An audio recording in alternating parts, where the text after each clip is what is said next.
18년 동북아 최강의 군사강국이었던 수나라 당나라 만주에서 이 한반도 북부를 차지했던 고구려가 망해. 그래서 이 당나라가 이 동북아 최강의 군사강국이었던 고구려의 애들을 통제하고자 만주 요동 지역에, 거기 안동이라고 그래, 우리나라에서 서안평이라고 부르는데, 그쪽 지역에다가 고구려 타운을 만들었어. 앞동네가 거란타운이야. 근데 거란족은 나당군사동맹 고구려를 멸망시킬 때 당나라 편에 앞장섰던 게 거란족 애들이야. 조건이 뭐냐? 만주 땅을 거란이 갖는 조건하에. 근데 30년이 지나는데 안 주는 거야. 그래 참다 안 되니까 거란족 장 이진춘이 당나라에 대드는 반란을 일으켜. 그 당나라가 이 거란족 장 이진충의 거란족을 잡느라고 바빠. 그때를 노려서 뒷동네에 있는 고구려 타운이 도망가. 그래서 고구려 타운 옆 동네는 말갈 타운이 따라와. 그래서 인구 비율이 고구려인 8%, 그리고 말갈족 92%가 도망을 와. 그래서 옆에 사진에 있는 동모산이라고 그래. 고구려 계류부 지역인데 원래 동모는 청동 창끝, 그러니까 뾰족한 이 뜻이야. 그러니까 지금은 별로 안 뾰족해졌어. 거기에다가 고구려 투라는 발해국을 건국해. 자, 이게 발해 건국사야. 발해는 지배층 고구려인, 피지배층 말갈족. 이렇게 건국이 돼. 이렇게. 자, 이게 발해사인데, 첫째, 거기 아셔야 할 것이, 발해가 우리 민족을 입증하라. 이건 고조선 때 잠깐 언급한 적이 있어. 위만이 단군을 계승하였음을 입증하라. 이거하고 똑같은 얘기야. 즉, 단군 조선이 만주에서 나왔어. 발해도 만주에 있어. 그러니까 만주가 우리 땅이니까 찾아라. 이 얘기야. 여러분한테 하는 얘기야. 국사교육과서가. 그렇게 세뇌교육 시키는 거야. 그게 만주가 우리 땅이니까 나중에 찾아라. 라는 말이 뒤에 숨어 있어요. 그게. 그걸 시험 내지는 않는데. 여하튼, 발해가 우리 민족을 입증해봐라. 첫째, 발해 무왕이 발해를 세운 대종의 아들. 발해 무왕이라는 사람이 727년에 일본에 사신을 파견해. 그 사신이 일본 왕한테 발해 왕의 사신이 편지를 전해줬어. 그 사신 일부가 현재 일본에 남아있어요. 지금도 있어. 정창원이라고 일본 천안가 보물창고에. 거기에 발해 왕이 자기를 뭐라고 그랬냐? 고구려 국왕. 어떤 편지에는 고려국왕 됐어. 대한민국을 줄여서 한국이라고 하는 것처럼 고구려를 줄여서 고려라고 그러는 거야. 그래서 왕건이가 고려라는 나라를 세운 거야. 그 왕건의 고려가 결국 고구려라는 소리야. 이게. 그래서 발해도 고구려라고 스스로 주장을 하는 거야. 이게. 그래서 거기 일본에 보낸 외교문서에 스스로 고구려 국왕이라 하였다는 점. 고구려 우리나라 아니냐 이거지. 예. 다음 두 번째, 발해가 우리 민족을 입증할 수 있는 게 지배층이 고구려인이다. 고씨 대씨. 고씨들, 그리고 대씨들, 대조영 후손들. 지배층이 고구려인이니까 결국 고려국가 아니냐 한 얘기야. 다음 세 번째, 전반적인 문화가 고구려하고 똑같다야. 기와, 벽돌, 석동, 미술, 양식 말할 것 없이 다 고구려적 냄새가 강하다. 그중 대표적인 게 모주림 천장구주라는 거야. 모주림이란 이거 모서리 코너. 저희가 각졌잖아. 코너가 이렇게. 그치? 각져 있는 걸 얘기라고. 이렇게 각져 있는 걸 여기를 죽이는 거예요. 이렇게. 이런 식으로. 모서리를 죽이는 천장. 얘기야. 모질. 이건 고구려만 나타나는 방식이야. 백제나 신라에도 없는 방식이야. 이 고구려 민족한테만 등장하는 방식이 모주림 천장구주야. 그리고 고구려에서 나와서 백제 신라까지 퍼진 게 있어. 그게 뭐냐? 돌을 달구어서 따뜻하게 하는 거. 그게 뭐예요? 구들이라고 그래. 요즘은 이걸 뭐라고 그래? 온돌이라고 부르지. 원래 용어는 구들이라는 거예요. 그래서 온돌장치. 그래서 그 발해 지역에 무덤에 모주림 천정구주가 나타나고, 그리고 온돌이 나오고. 이건 발해도 고구려 백성 아니냐 이 소리야. 그래서 그게 중요해. 발해가 우리 민족임을 입증. 모주림 천정구주 온돌. 그런데 발해에서 보이는 당나라 색깔이 있어. 발해에서 찾아볼 수 있는. 주변 강대국이 당나라니까. 발해에서 찾아볼 수 있는 당나라 색깔이 당나라의 삼성육부라는 중앙 관청 제도를 갖다 썼다는 점. 그리고 두 번째, 발해가 당나라에서도 장안성에 남북으로 난 큰 길이 있어. 그걸 모방했어. 그걸 뭐라고 하냐면 주작대로라고 그래. 주작대로. 제가 첫 시간에 뭐라고 그랬냐면 가는 동서로 난 길, 로는 남북으로 난 길 이런다고 그랬어. 주작은 사신도 중에 남쪽을 지킨다는 상상의 동물이야. 그러니까 무슨 남북으로 난 큰 길 이 뜻이야. 남북으로 난 큰 길. 이건 주작대로라고 불러. 당나라에서도 장안성에 남북으로 난 대로. 서울로 따지면 서울시 거기 광화문 앞에 태평로. 예?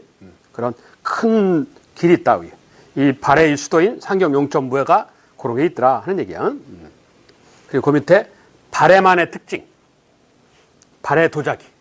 발해 도자기는 그 어떤 나라에도 없는 특이한 양식이야. 이게 가볍고 광택이 있어서 당나라까지 수출했다는 발해 도자기. 그 밑에 모듈림 천장구조가 있고. 그리고 마지막 네 번째 926년 거란족한테 발해가 망해요. 그런데 발해 백성이 다 어디 갔냐? 발해 백성이 이 발해 백성이 어디 갔는지를 알면 발해와의 관계를 알 수 있잖아. 그런데 기록상에 5만 명의 넘는 병력을 발해의 마지막 왕자 대광인이라는 사람이 데리고 고려로 들어왔다야. 같은 민족이니까 5만 명씩이나 받아준 거 아니냐. 당시 세계 최대 도시가 당나라 수도 장안성이야. 장안성이 전 세계를 통틀어서 가장 인구가 많았어. 그게 20만 명이야. 그런데 발해가 망했는데 고려가 5만 명을 받아줬어. 그러니까 엄청나게 인구를 많이 받아준 거지. 지금으로 따지면 500만 받은 폭이야. 이 인구라는 건 태어나서 애가 초등학교 갈 때쯤 초등학교 세우면 되고 중학교 갈 때쯤 중학교 세워주면 돼. 근데 갑자기 자고 일어나는데 성인이 500만 명이 확 나타난 거야. 이게 인구 잘못 받아주면 나라 망해요. 나라는 함부로 안 받아주는 거야, 인구는. 예? 무조건 왔다고 망명액을 다 받아주냐? 그런 건 아니야. 잘못하면 자기 나라가 망할 수 있어요. 예? 그런데 고려가 5만 명 이상을 받았다는 것은 우연부담을 안고 받았다. 왜? 같은 민족이니까. 이들이요. 이게 가장 이 외교사에서는 타당도 있는 얘기야. 가장 객관성 있는 얘기야. 여하튼 국사교과서가 주장하는 발해가 우리 민족의 일증이야. 이건 뭐 설명을 했으니까요. 외우면 되지. 일본에 보낸 외교문서에 고구려 국왕의 표현이 있다는 점. 두 번째, 지배층이 고구려인이라는 점. 세 번째, 전반적인 문화가 고구려와 똑같다는 점. 네 번째, 고려가 발해를 받았다는 점. 이러는 거야. 그중 가장 대표적인 건 저 뭐야? 고구려적인 문화색채, 모듈림 천장구조, 온돌장치. 이런 거야. 그리고 연호는 전에 설명했으니까. 발해왕은 뭐라고 그러냐? 백성들이 발해왕을 가독부라고 불렀는데 백성들이 고구려는 고구려 왕을 스스로 뭐라고 그러면 태왕이라고 했어요. 중국은 황제 이러잖아. 그러니까 황제라는 용어를 안 쓰고 클태자를 써갖고 광개토 태왕 이런다고. 장수 태왕, 영양 태왕 이랬단 말이야. 황제다 이 소리야. 발해는 가독부 이렇게 썼어. 그래서 백성들한테는 발해왕이 황제라고 주장을 해. 발해왕이 15명인데 근데 대외적으로 외교문서상에는 그냥 왕이라고 하고 내부적으로는 황제라고 그래. 이걸 뭐라고 그러냐? 외왕. 밖으로는 왕이라 하고 내부적으로는 황제라 하였다. 이걸 외왕내제 이런 게 거기 써놨잖아. 자, 황제가 있는 나라가 특징이 있어. 어떤 특징이 있느냐? 앞으로 내가 물어볼 거야. 이거. 황제가 있는 나라는 연호를 써요. 연호를 쓰면 황제라는 주장을 했을 가능성이 높아요. 예? 두 번째, 황제가 있는 나라는 최고 관청이 뭐냐? 가장 높은 관청이 성이라는 관청이야. 관청도 이게 등급이 있어. 제일 위의 관청이 성이에요. 성 밑에 있는 관청이 분화 조자를 쓰는 관청들이야. 끝에. 그 분화 조자를 쓰는 관청 밑에는 가장 하급 관청이 사자를 쓰는 관청이야. 여기가 무슨 동네야? 여기 동네 이름이 뭐야? 사창동이라잖아. 이게 관청 사자야. 한자로 이렇게 쓰는 거야. 가장 하급 관청이야. 청주시청에 있던 창고 이 얘기야. 그러니까 청주시청 창고가 있던 자리야. 그래서 이 동네가 사창동이라고 그러는 거야. 이게 관청의 순서야. 성, 부, 사 이렇다고. 근데 황제가 있는 나라는 성이라는 관청이 있어. 그래서 발해에 뭐가 있어? 당나라의 삼성, 육부제 이런단 말이야. 성이라는 관청이 있잖아. 고려도 성이라는 관청이 있어. 중성문화성. 그럼 뭐요? 황제라고 주장했다는 얘기지. 그러니까 황제가 있는 나라는 저런 특징이 있어요. 연호를 쓴다는 점, 성이라는 관청이 존재한다는 점. 이러는 거야. 이 신라도 황제를 꿈꿨어. 그래서 아까 연호가 나왔잖아. 그리고 집사부를 집사성으로 승격시켜. 나중에 보면. 근데 황제국 지위까지는 못 올라갔어. 그리고 그 주장만 하다 끝났어. 자, 그게 발해의 얘기야. 거기 중앙관청. 그래서 거기 당나라 삼성육부제도를 갖다가 썼는데 약간 변형을 했었어. 국사는 그대로 모방했다 그러면 별로 안 좋잖아. 그러니까 약간 변형을 했어. 그래서 그 밑에 중앙관청을 보시면 거기 당나라 삼성제도를 갖다 썼는데 그 괄호 부분에 있는 게 당나라 제도고 이 앞에 써 있는 게 발해인데, 정당성이란 의결기구를 중심으로, 회의 결정하는 의결기구, 정당성이란 의결기구를 중심으로 해서 삼성육부제를 운영을 했어. 그래서 정당성 중심의 삼성육부제. 발해왕은 주로 군사하고 외교에 치중을 했어요. 그리고 국무총리는 대내장이라고 하는데, 정당성의 장이 국무총리야. 국내 행정을 담당을 했고, 역할 분리를 잘했어. 그래서 발해가 동북아시아의 최대 영토를 갖고 있어. 당나라보다도 영토가 넓어요. 물론 고구려보다도 영토가 넓어. 고구려보다 2.4배 넓어요. 한 배 이상 넓어요. 상당히 커요. 발해가 몽골을 다 차지하고 엄청나게 땅이 넓어요. 이게 그러니까 애석하지. 이 땅을 차지했어야 되는데. 자, 이게 발해 역사야. 자, 그러면서 거기 귀족 합의제, 정당성이라는 게 있다. 그리고 감찰기관이 있다. 중정대. 오늘날 감사원이 있다고. 중정대. 아까 신라의 감사원은 뭐라고 부른다고? 신라의 감사원은 아까 뭐라고 그랬어? 태종문왕 김춘추 때. 뭐? 사정부. 지금도 그래. 감사원은 뭐라고 그러냐면 사정기관. 잘하나 잘못하나 감시 감독하는 데를 사정기관이라고 그래. 그 사정기관에 해당하는 데가 감사원, 그리고 뭐 국정원 이런 데란 말이야. 그리고 검찰청, 이걸 사정 담당 기관, 사정기관 이렇게 불러. 뉴스 같은 거 잘 들어봐. 사정기관이 이런 말 나온단 말이야. 이게. 사정이 그 감시 순찰에서 감찰이라고 그런단 말이야. 감찰기구야. 그래서 신라의 감찰기관, 사정부, 발해의 감찰기관, 중정대 이러는 거야. 고려조선에도 있어. 자, 그러면서 지방행정, 발해, 오경, 5개 광역시, 15부, 15부가 지방이야. 도야, 도. 지금으로 따지면 15개 도. 그리고 그 밑에 62주, 이래. 도지사는 도독이라고 그래. 도맡아 관리한다. 통일신라도 도지사를 도독, 발해도 도지사를 도독, 이래. 도맡아 관리한다. 그리고 발해의 중앙군, 수도 서울을 지키는 부대가 10개야. 10위. 그리고 지방에도 부대가 있는데 별 필요 없고. 그리고 발해의 대외관계, 발해와 당과의 관계, 처음에는 사이가 안 좋아. 대립. 그랬다가 나중에 사이가 좋아. 친선. 그래. 대립에서 친선으로 바뀌어. 이 얘기는 좀 이따 다시 할게. 발해의 대외관계에서 중요한 게 2개야. 첫째, 당과의 관계야. 대립에서 친선으로. 누구? 무왕에서 문왕으로 건너가면서. 다음, 2번째 할 것이 일본과의 관계야. 발해. 일본과의 관계는 친선이다. 왜? 신라 견제책이야. 신라가 우리 발해를 치면 너희 신라 밑에는 일본이 신라를 쳐라. 얘기야. 서로 물고 물리는 관계지. 예. 그러면 증거가 어딨냐? 발해하고 일본하고 친했다는 증거를 내놔봐라. 그래서 발해에서 일본으로 가 있는 항구가 있어. 이게 용원부, 동경 용원부라는 데인데, 발해에서 일본 쪽으로 항구가 나 있고 일본에서 발해 쪽으로 또 항구가 나 있어. 마스우리라고. 그래서 그래, 그쪽으로 배 타고 왔다 갔다 하는 거야. 이게. 그래서 그쪽이 어느 쪽이야? 동해바다잖아. 그래서 동해로개척 이러는 거야.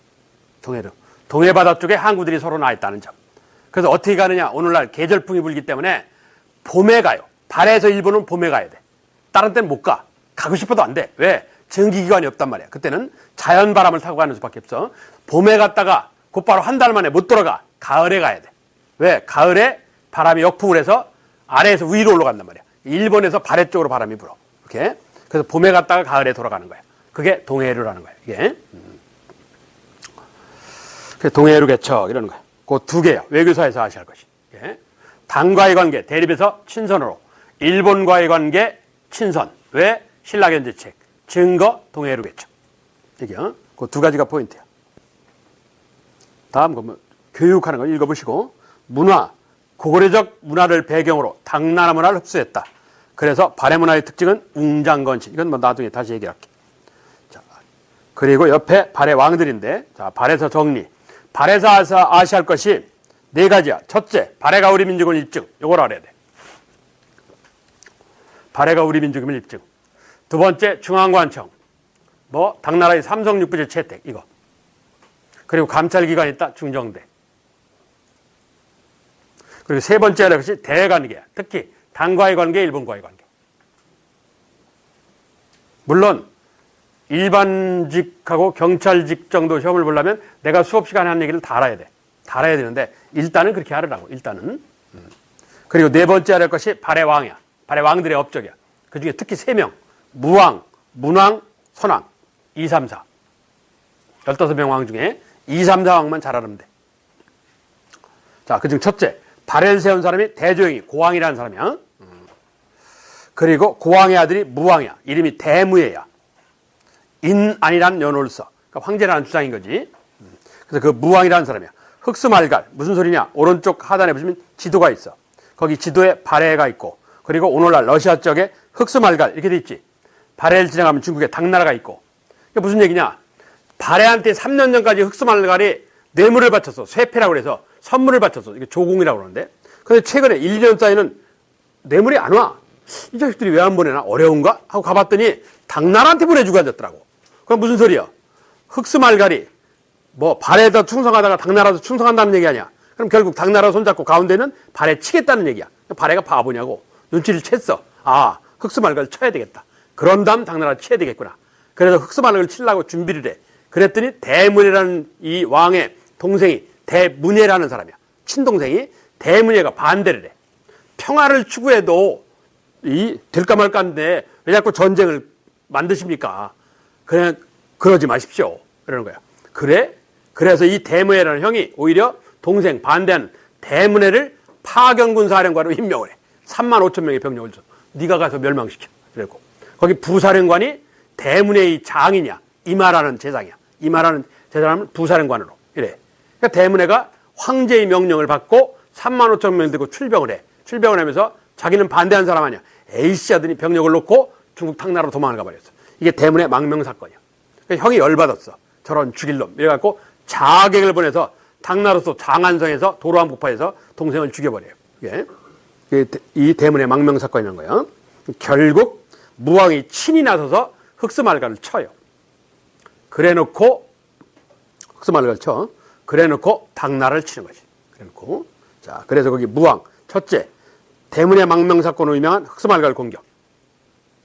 그러기 직전에 그러고 난 직후에 당하고 싸우기 위해서 일본에 사신 파견하는 거야. 일본에 사신 파견 이러는 거야. 그런 다음에 당나라 치는 거지. 732년 장문이라는 장군을 시켜서 200척을 배를 보내갖고 이 중국에서 한반도로 나온 거기 산둥반도 쪽에 이 당나라를 공격해. 이게 산둥 공격이야. 장문이 732년에. 자, 이게 무왕의 업적이야. 무왕 첫째 흑수말갈, 그리고 두 번째 거기 산둥 공격, 세 번째 일본과의 이 교류, 즉 사신 파견, 마지막 네 번째 북만주 일대 장악. 요게 2006년에 국사교과서가 개정될 때 새로 들어왔어. 기억을 하셔야 돼. 동북면에 주변의 여러 나라를 복속시키고 북만주 일대를 장악했다. 만주 북쪽, 저 러시아 쪽까지 북만주 일대 장악. 그럼 뭐라고? 무왕. 무, 싸움으로 유명한 왕이야. 기억하기는 좋아. 무왕, 무, 싸움으로. 심지어 이름도 무예야. 무예. 대무양. 중국과 대립관계에 있는 왕. 이 소리야. 한편 그의 아들이야. 그의 아들. 문왕. 문, 학문으로 유명한 왕이야. 얘는 군사적 대립보다는 경제적 대립, 친선을 추구하는 인물이야. 그래서 다행히 이름도 대흠무야.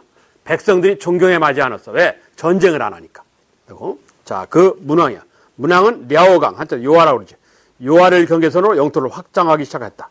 그래서 당과의 친선 관계를 맺었다. 주변 국가하고 친선이야. 그래서 발해에서 당나라 가는 길 태평도, 조공도, 그리고 일본 가는 길 일본도, 도 가는 방향, 그리고 신라 가는 길 신라도, 그리고 거란 가는 길 거란도, 이렇게 주변 국가의 친선이야. 이게 문왕이야. 그러면서 문왕이니까 지배체제를 정비해. 그래서 국립대학 주자감을 설치하고 수도로 상경영천부로 천도하고 이런 게 그게 문왕이야. 학문적인 업적이 빼어나. 그런데 이 문왕에 특히 중요한 인물이 있어. 누가 있냐? 둘째 딸 정혜공주, 넷째 딸 정효공주. 둘째 딸이 정혜공주야. 넷째 딸이 정효공주고. 이 둘은 뒤에 가면 문화사에 또 나올 텐데 간단하게 얘기하면 이래. 둘째 딸 정혜공주하고 넷째 딸 정효공주가 나이 차이가 24살이에요. 24살 차이가 나. 거의 딸이지. 예? 24살이면 거의 딸이란 말이야. 예? 늦게 둔 딸 같아. 아마 딸이 총 몇 명이나 있는지 모르는데 여하튼 4명은 있는 것 같고 넷째 딸이 정효공주라니까. 그러면 둘째 딸 정혜공주는 할아버지가 왕이던 시절에 10대, 20대를 보냈어. 어린 날을 보냈어. 사람은요 10대, 20대에 본 걸 갖고 평생을 살아요. 그러니까 여러분이 10대, 20대 보고 배우고 느낀 걸 갖고 평생을 살아가는 거야. 그게 삶의 기준이 되는 거야. 그러니까 10대, 20대 많은 경험을 해야 돼. 많은 직접 경험, 간접 경험. 직접 경험을 못하면 책을 통해서 남한테 얘기를 들어서 북일을 해서 이렇게 경험을 하는 거야. 그걸 갖고 평생을 살아가는 거야. 그게 내가 살아보니까 그렇더라고. 진짜. 선배들이 하는 얘기인데 내가 살아보니까 그렇더라고. 이게. 그 10대, 20대 어떤 경험, 어떤 생각을 했는지에 따라서 내 삶의 기준, 방향이 달라져요. 그리고 스펙트럼, 넓이가 달라지고 된다고. 10대, 20대 많은 경험을 해야 돼. 예. 그러니까 정혜공주는 할아버지가 왕이던 시절에 10대, 20대를 보낸 거야. 그 할아버지가 누구야? 무왕이야. 중국하고 대립관계야. 그래서 얘 무덤이 고구려적 냄새가 강해요. 중국과 사이가 안 좋으니까 고구려적 자주성, 고구려적 색채가 강해. 그런데 넷째 딸은 24살이 아래라고 했잖아. 정효공주. 얘는 아버지가 왕이던 시절에 10대, 20대를 보냈어요. 그러니까 아버지는 중국하고 무슨 관계라고 했어? 친선관계라고 했지. 그래서 무덤이 당나라적 색채가 강해. 아까 제가 당나라적 색채라는 게 뭐예요? 당나라적 색채가 뭐예요? 우리나라 문화재의 주 재료가 뭐라고 그랬어? 우리나라 문화재의 주요 재료가 뭐라고? 돌. 일본은 나무. 중국은 흙. 이거야. 그럼 벽돌은 돌이여, 흙이여. 흙이여. 흙을 단단하게 한 거야. 그래서 벽돌 양식이 많이 나와. 정효공주에서. 그 소리야. 이게 이렇게 이해를 해야 돼. 미련하게 외울 일이 아니에요. 이게. 이 선생님이 공부를 안 해서 모르면 외우라고 그런다고. 외우는 게 능사가 아니야. 일단 외우라 그러면 선생 욕해요. 이게 정혜공주야. 둘 구분해야 돼. 그래도 구분이 안 된다. 그러면 좀 시간을 들여야지. 아에요 해봐. 해 다음에 효야. 옆에다 아에요 해. 그 수밖에 없지 뭐 어떡해. 그래도 몰라? 그러면 틀려야지 뭐. 5번에 거쳐서 수도천도를 해.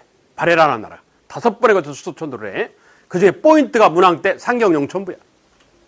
네. 자, 그리고 선왕이야. 선왕은 그나마 기억하기 좋아. 선정을 베푼 왕이야. 전성기 군주. 선정을 베푼 왕. 또 이름도 어지러워. 대인수. 왜 이름 얘기를 내가 왜 하냐? 이름으로 시험을 낼 수 있어. 대무예가 그럼 무왕이 뜻이야. 그렇지? 대무가 문왕이, 대인수가 선왕이 이런 뜻이야. 그렇게 낸 사례가 실제 있어요. 이게. 대인수. 연호는 건흥. 거기 보면 왕들이 다 연호를 쓰죠. 그렇지?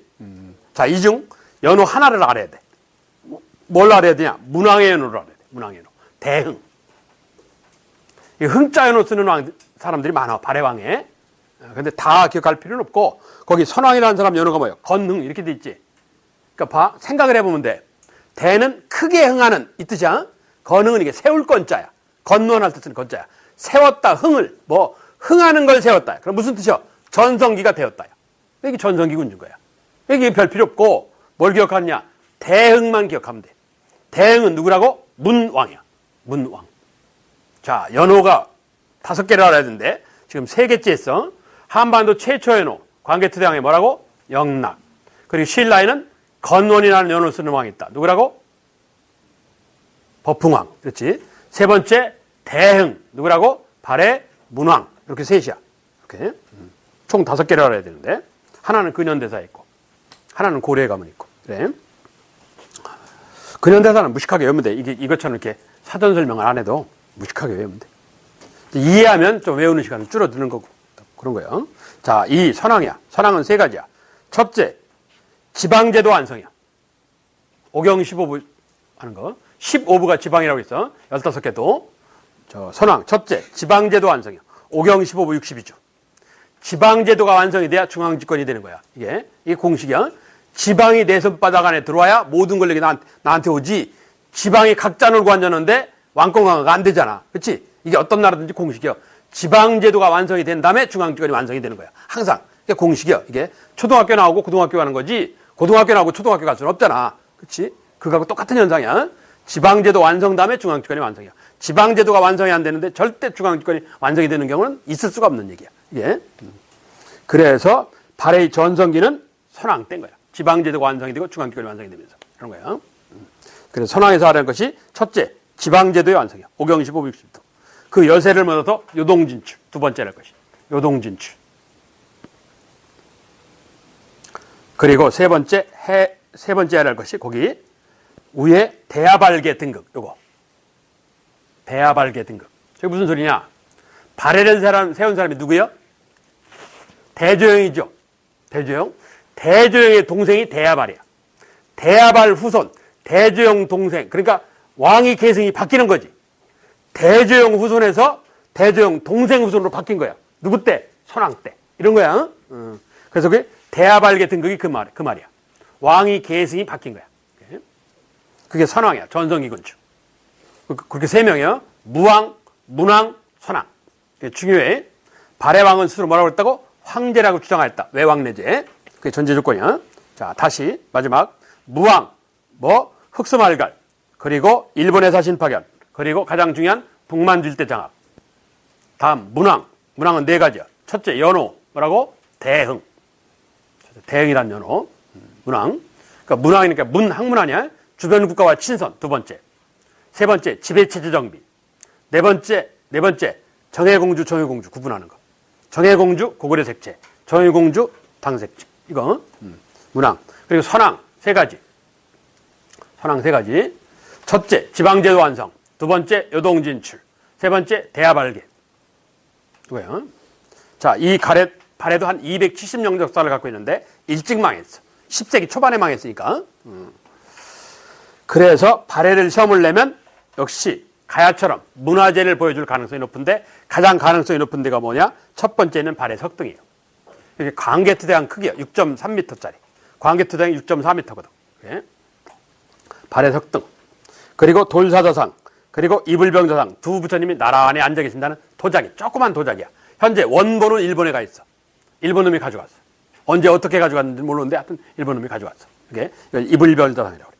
그리고 공무원 책자에는 안 나오는데 이게 현재 고등학생들이 배우는 한국사 책에는 나와. 꽤 유명한 탑인데 발해 영광탑이라는 탑이야. 나는 그거 모르는데 그딴 거 그건 여러분 사정이고 낼 수 있어. 충분히 낼 수 있어. 이게 발해 영광탑. 저건 뭐냐? 현재 있어. 발해 영광에 빛나는 탑이라고. 그런데 이게 재료가 뭐냐? 탑인데 이게 벽돌로 만들었어. 그게 중국 문화의 영향이지. 흙은 중국 문화의 영향이야. 흙은. 그래서 이 발해 영광탑은 이건 벽돌 전자 써서 전탑이라고 그래. 전탑. 벽돌탑. 이런 거. 그 사진을 눈으로 봐야 돼. 이름은 몰라도 상관없어. 뭐 이름은 아무 의미 없어. 그러니까 눈으로 기억을 하는 거예요. 눈으로. 이게. 저 중에 하나가 나오면 다음 유물과 관련된 그럼 어디? 발해는 뭐 이렇게 가는 거지. 가야처럼. 그게 발해사의 장면. 그게.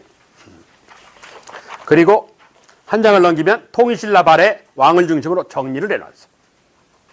발해왕은 방금 전에 떠들으니까 좀 뺐고 순서만 써놓고. 그리고 옆에 보시면 37페이지. 여태까지 떠든 얘기가 대체적으로 정리되어 있어. 그중 얘기 안 한 게 하나가 있어. 얘기 안 한 게 한 2개가 있는데 그 얘기하는 거 이쪽 외워야 할 사항이라 별다른 얘기가 필요 없어서 안 했는데 뭘 알아야 되냐. 중하단에 가보시면 지방관제라는 게 보여. 37페이지. 중하단에 지방관제 찾았냐? 자, 거기 고구려가 봐봐. 고구려는 5개 도야. 오부라고 그래. 도지사를 뭐라고 그러냐? 욕살이라고 그래. 욕살. 이걸 외워야 돼. 해결책 없죠. 요거로 사람 죽일 정도. 그렇게 이해를 해. 그러니까 자주 중국하고 싸우는 놈들이야. 그리고 백제는 한강을 끼고 있잖아. 물에서 방방 뜨면 돼. 방령. 방해 책임자. 백제는 지방의 군대를 방이라고 그래.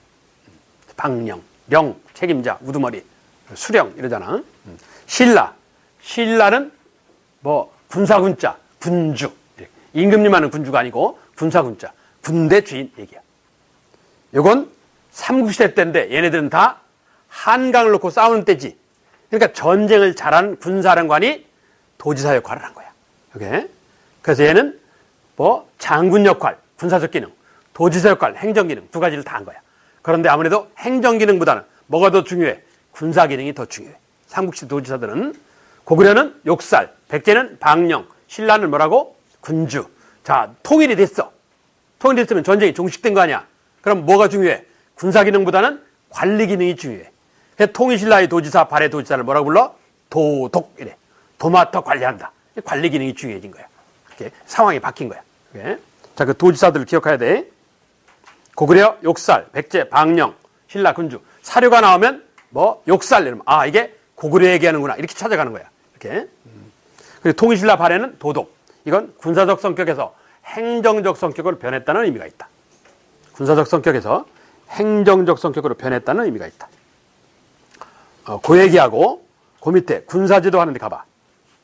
거기 글씨체가 다른 거 있어. 고구려 백제 신라 군사제도와 행정조직이 일원화되었다. 방금 전에 설명한 얘기야.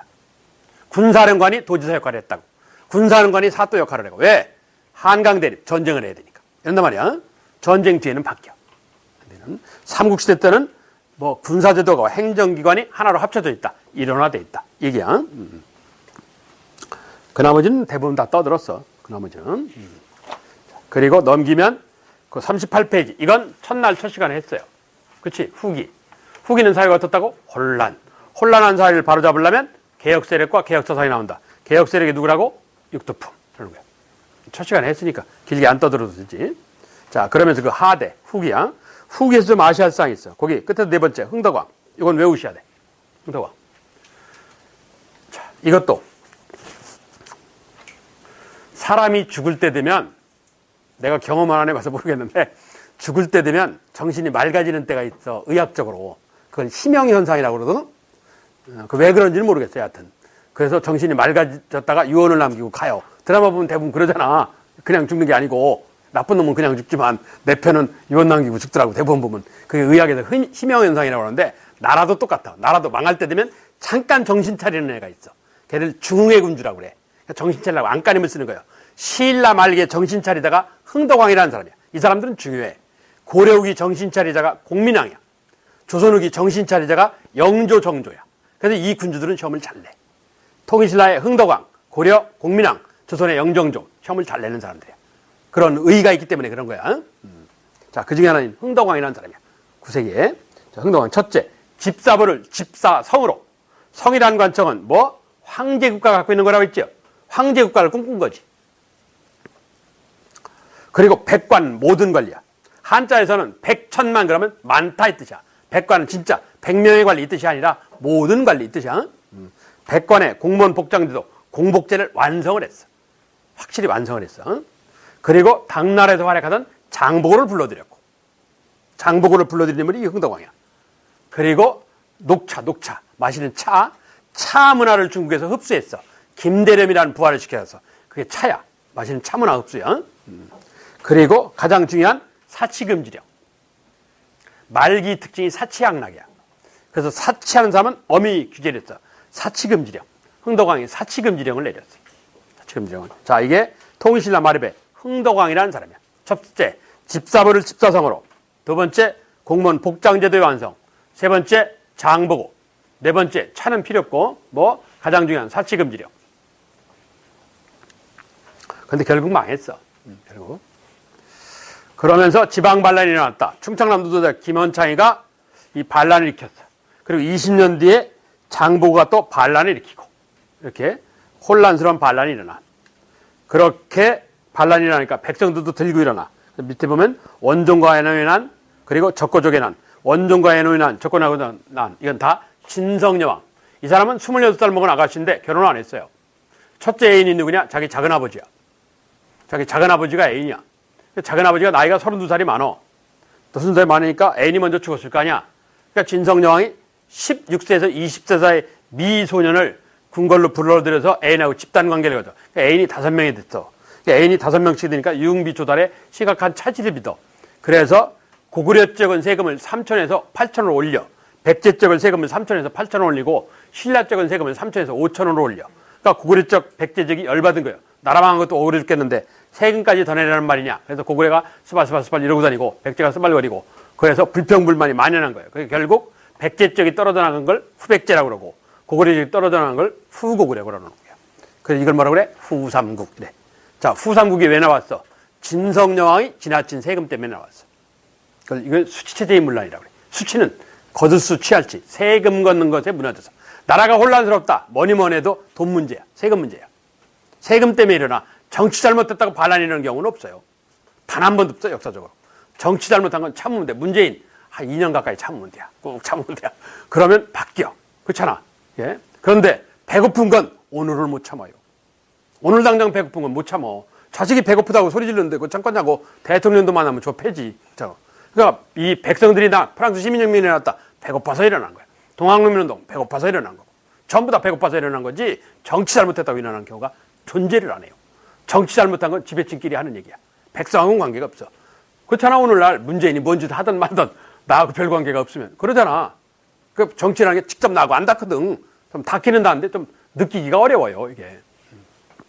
백성 한 장 먹고 사는 문제가 핵심이야. 뭐니 해도 뭐니라니까.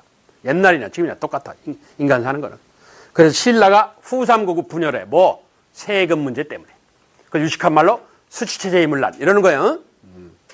신라가 됐든 고려가 됐든 조선이 됐든 똑같아. 그래서 진성여왕, 맛이 간 여자죠. 진짜 성적으로 밝으셔.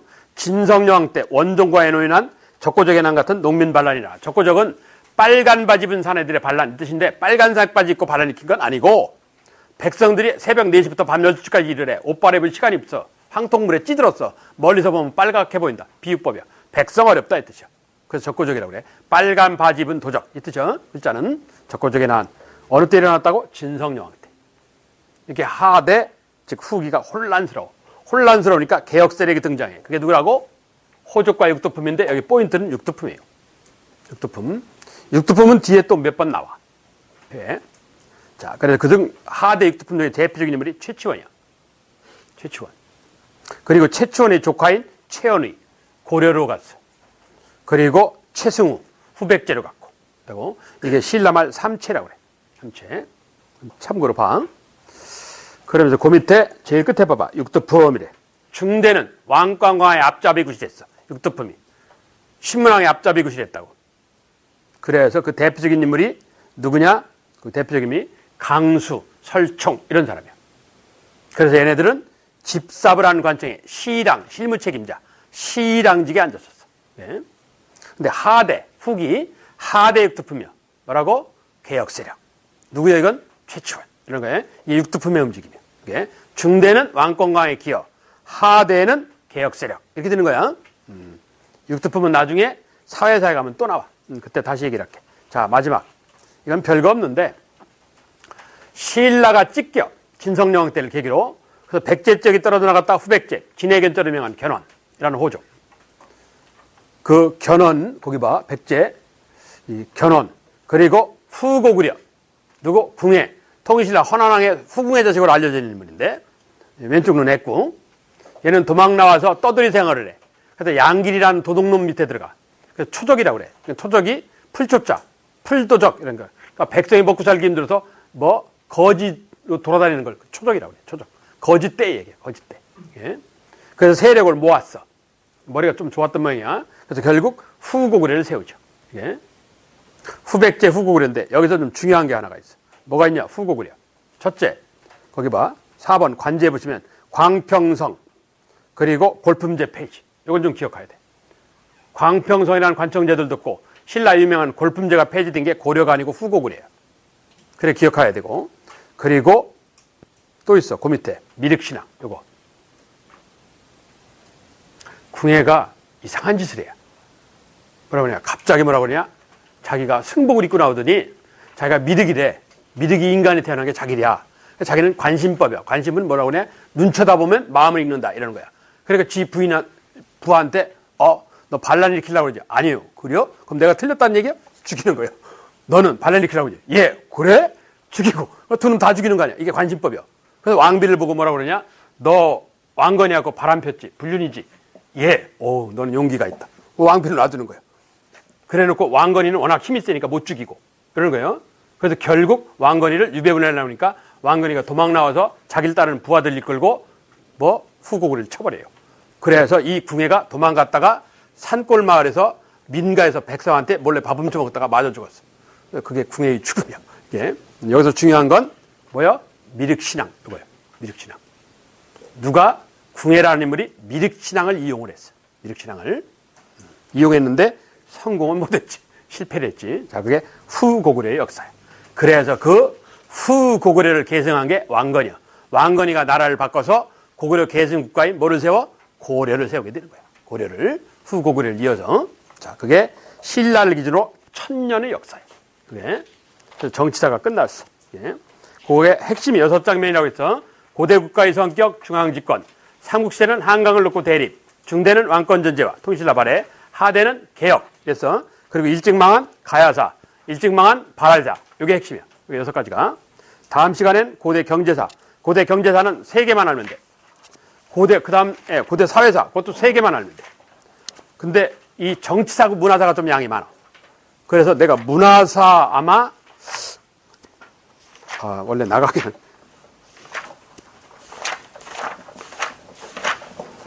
요번에 밀리면 안 되니까 보강도 못이야. 76페이지까지 가고 싶어. 76페이지. 거기까지 나가려 할 거야. 무덤까지. 고대 문화사의 중요한 것 중에 하나가 이 무덤 양식이야. 무덤 양식.